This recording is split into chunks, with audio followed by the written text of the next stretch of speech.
Thank you. It's also been amazing because in this space that's looking at new ways of collecting with digital art, what I like to call art that's created digitally, not digital art, but art that's created digitally, is there's been a lot of amazing support by collectors, new collectors in the space as well.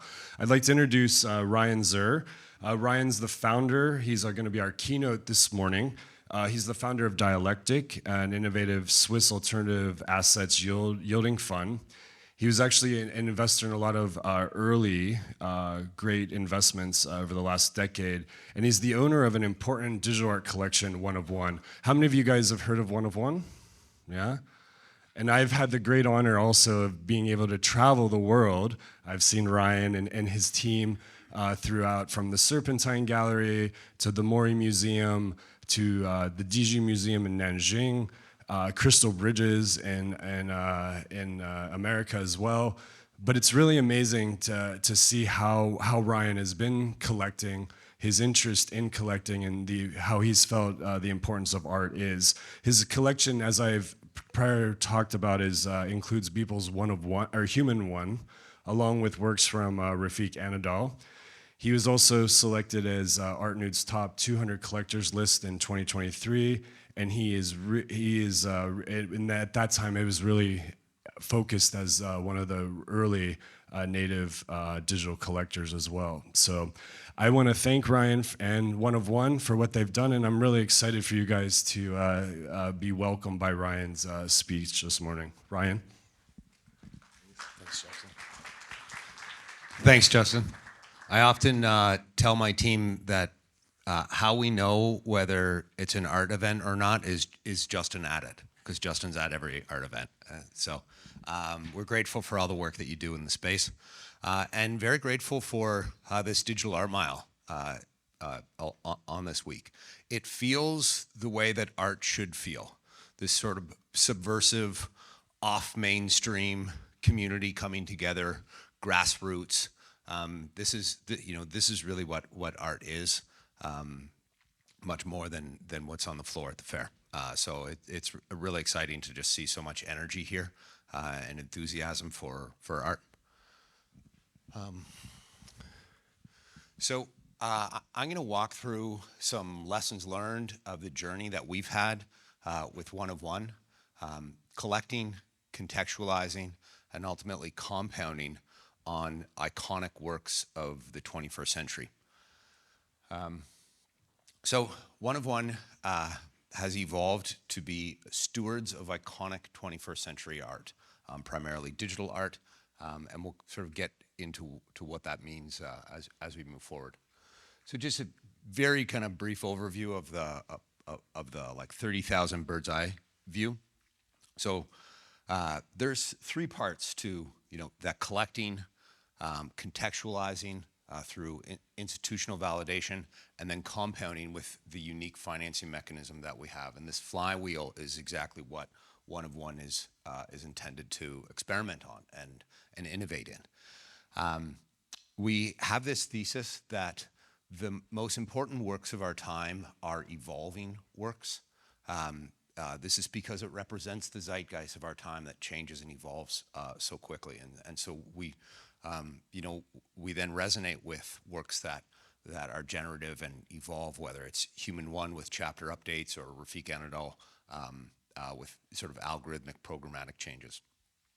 And then this self-reinforcing mechanism, I think we've proven out now, is sort of good for the collection, good for artists, good for institutions, and we'll walk through why that is. So we start with the three parts: One of One Institute with the museum validation, One of One Plus with the compounding, and the One of One collection with just pure play the collection of iconic works. We'll go through what we've done from an institutional validation basis.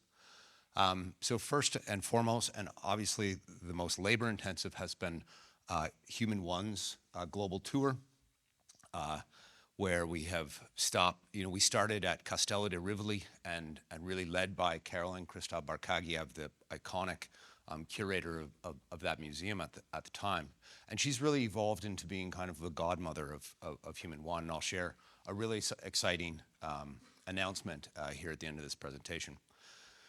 The interesting part of that is she and other curators told us in 2021 when we bought it, when we decided that we wanted to share Human One with the world, that museums wouldn't care after about 24 months, that we would get into 2 or 3 museums and then they would go away. As of today, Human One is booked out through 2028. So we will be, 5+ years into this journey before we even can come up for air and deal with the demand. And we continue to get demand from world-class museums. It's currently on display in Japan at Museum Mori, and we'll have some exciting updates here at the end of this presentation of where it goes next. The exhibition that obviously we're most known for at this point is the Rafik Anadol Machine Hallucinations exhibition in New York. This broke an entire array of attendance records for MoMA. It also caused the screen that is now up in the gun gallery to really be a permanent fixture at MoMA. And we're going to see other great digital artists take over this screen over the next number of years. And it's really become kind of a centerpiece of MoMA's exhibition facilities. We could not have predicted how this would play out. But what is the lesson here? It's that very obviously inspiring, beautiful digital art is one of the solutions that will bring people back to museums after COVID. MoMA is now on record as being the first museum to get back to pre-COVID numbers after COVID, and that was driven largely by the almost 3 million people who turned out for the year-long exhibition of machine hallucinations. In fact, when they took it down, it caused an internal fight in the institution. People were so drawn to it. We went on from there and did a wonderful show again with Rafik at Serpentine with our good friend and close collaborator, Hans-Ulrich Obrist. I really wanted Rafik to have a different aesthetic than the machine hallucination this time around. And so Rafik being Rafik created this entire large language model that was able to produce flora and fauna that didn't exist but could. And that's really what we love about Rafik, is he sort of gives us this purview into a world that is parallel to our own. Last year, we debuted Sam Spratt in connection with the Venice Biennale. Sam's work is really interesting because he brings along a community for the ride and kind of sprinkles in some crypto economics along the way in a thoughtful manner. So we worked with him on Monument Game in setting the bar for observations sufficiently high so that community was kind of filtered and thoughtful. And then when we took it to the Biennale, we had confidence that the crowd at the Biennale would be thoughtful and the observations they would make would add to the work. And fortunately, that played out. And so this is another interesting advantage that digital art has, that you can bring along a community and have them participate in the art, and the art can evolve with these observations over time. And now we have these hundreds of people who feel like they're, a co-collaborator in the Monument Game. It changes the relationship between collector and artist. I think it's relatively public at this point that Sam went on from this show to sell Masquerade to an extraordinary collector, Canvas, Mickey Maltra of Ribbit Capital. And this was a stepping stone. He met Mickey there. And it was also a stepping stone for his kind of reference market in his career. He went from kind of a 6 figures per piece artist well into 7 figures. What some people in the art news called the what effect. Holly Herndon back at Serpentine was really great. Debuted to critical acclaim at Frieze last year. The intention here was to really round out our AI practice. we're really excited about how artists will continue to use AI in different ways, and so we'll continue to lean in collecting in that. Urs Fischer was an interesting project where Urs had, I don't want to say a problem, but an interesting situation where he had sold these individual small pieces that were kind of floating around the market. And I had saw this like large collection of the chaos pieces that was bought by the Whitney Museum, and went to him and said, why don't you allow people to do a buy and burn mechanism in crypto where they can buy up a bunch of the small pieces, burn them, and in exchange they get this large scale museum piece. And so ourselves and some other collectors of chaos pieces went through this buy and burn mechanism. This is interesting because it creates deflation in his work, which brought up the market of the individual pieces. And then also for the people who are willing to make the investment, they get an iconic museum quality work of Urs Fischer's rather than this sort of smaller connection with the artist. So we thought that was a great solution for the Chaos Project, a great solution for the artists, and we like playing around with these collaborations where we can sprinkle in some crypto economics into some iconic art or artist practice. The cartography auctions in benefit of maps. I'm fairly open and public about my support of psychedelic science as one of the key solutions for the mental health pandemic that we've unleashed onto our society. And I was very touched and deeply honored that so many wonderful artists came together in support of psychedelic science and maps. This was also sort of the debut from a commercial perspective of Sam Spratt, who obviously has gone on to stratospheric heights. Most recently, Rafik Anadol at Guggenheim, giving us, using the data of Frank Gehry and giving us this sort of purview into the future of what architecture may look like. I was just fortunate enough to pass Juan Ignacio, the outgoing director, who also told me that this Rafik show has broken records. So it's kind of just, what Rafik does. We continue to collect. So that's some of the museum work that we do, where we'll connect with global museums. We'll help them either with setting up their crypto wallets or thinking through what artists to work with. But our collection really remains at the core of our activities, and it has changed over time. This is one of the important lessons. We have migrated into fewer but better works. I get a lot more satisfaction from working on Human One than I would from 10,000 pieces of sort of like middling quality. And it's something that I would encourage other collectors to think through. So we have kind of three categories: conviction bets, that we really believe in the artist. We're there for them through their career, like a Sasha Stiles or a Beeple. Thesis that we may have like a general idea on, or exposure where we like it, but it's kind of more experimental. This year, some recent collecting pieces.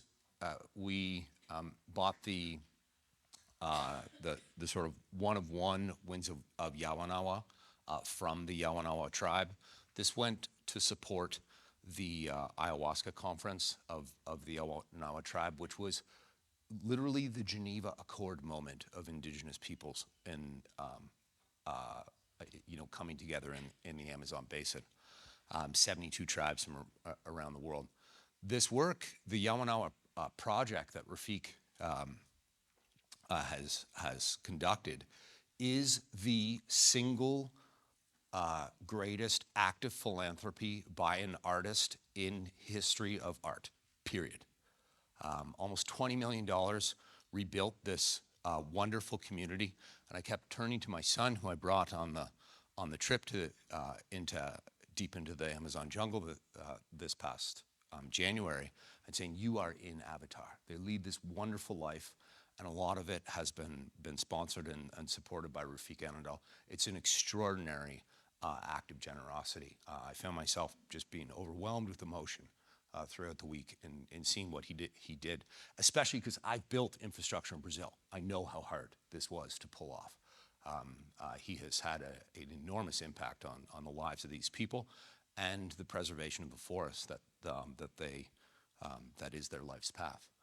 And so, when we talk about iconic works that will survive the generation, the Rafik Anadol Winds of Yawanawa, I mean, it's there. It's there, if for nothing else, than just the extraordinary act that it was, in really the grandest scale of philanthropy we have ever seen by an artist. There are hopefully a few punks in the crowd today, and we recently went and made a big bet on punks. And I'll just quickly talk about my thesis here. So there's two scenarios that play out. Either A, NFTs and digital art were kind of a blip in time, a passing fad, some craze bubble that came and went. Or B, NFTs become core components of provenance of digital art as we move forward. And thusly a core component of the art industrial complex as such. In either case, it's absolutely necessary that institutions and museums collect CryptoPunks. Either A, to document that passing moment in time, and the CryptoPunks are very clearly the iconic representation of that NFT era of 2017 to kind of 2022, or B, they represent this like inflection point of this new medium that becomes foundational to art canon. And in either case, you have the necessity of major museums to meaningfully collect CryptoPunks. And I believe over the next few years, you'll see a lot of museums start to get very serious about building out their CryptoPunk collection. And then the third sort of component of our flywheel here is one of one plus, our compounding. So because of dialectic, we have the ace in the sleeve of the ultra high yield that we produce. So we'll take debt on the portfolio. We're very grateful to work with a wonderful partner in the Arab Bank of Switzerland on some of this work, and Gandhi on some of the other work. That debt then we put into our high yield book. We then produce a yield, and that yield then allows us to continue to collect, continue to put on shows, continue to execute. And so what that means is that we can be the first collection that doesn't need to deaccession or sell work in order to fund new work. It's a self-perpetuating, self-compounding mechanism, which I find to be intellectually interesting, and that's why we started it. But now we find it maybe absolutely necessary for certain institutions. There's a lot of cultural institutions in America that may face the loss of their tax-free status. But where they have billions of dollars of assets and they can now yield on that, they may actually come out with a better model than the model that they have today if they can use their capital or their asset base efficiently. And so, one of one was designed to unabashedly experiment and challenge the status quo of the art industrial complex, whether it's with gallery artist relationship, whether it's how you use the asset pool, whether it's how you collect. We collect directly from artists. And we're very unapologetic about these experiments that we're conducting. Part of how we are unapologetic is we get to draw on the wisdom of extraordinary masters. I am deeply, deeply grateful for the wonderful mentors that we have around the table, who we get to draw on from on nearly a daily basis. Had a 3-hour conversation last night with Caroline. I will leave here to Uli Sig's a wonderful party in his beautiful home right after lunch with Hans Ulrich. Drawing from these mentors has been really the greatest accelerator for us. Even though we have important art in our collection, our most important asset is the unbounded wisdom that we draw on from these wonderful people. And so I'm going to share a couple of, I think, really important announcements today here with you for the first time. In fact, Caroline told me last night that I can't share the announcement too widely. I said, it's okay, it's just me and a couple of friends. So the first thing is we are announcing that the San Marco Art Center at the heart of Venice will put on a Beeple retrospective and show of new work curated by the iconic curator Caroline Christoph-Barkagiev. And that will be in Venice next year. I think it should serve as a marker moment of the acceptance of digital art and leading digital artists as a core part of art canon. Certainly the people, the place, and the curator